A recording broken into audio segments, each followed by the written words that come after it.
বিসমিল্লাহির রহমানির রহিম। বেস স্টাডির জন্য তরফ থেকে সবাইকে স্বাগতম। আজকে আমরা দেখব ঢাকা বিশ্ববিদ্যালয় ভর্তি পরীক্ষা 2024-25 ভর্তির আবেদন পরিসংখ্যান।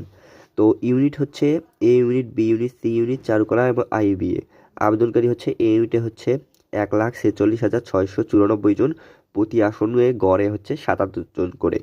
বি ইউনিটে হচ্ছে 1,25,418 জন, আর প্রতি আসনে হচ্ছে গড়ে 43 জন। সি ইউনিট হচ্ছে 40,973 জন, গড়ে হচ্ছে 39 জন। চারুকলা হচ্ছে আবেদন পড়েছে 6,083 জন, 47 জন গড়ে।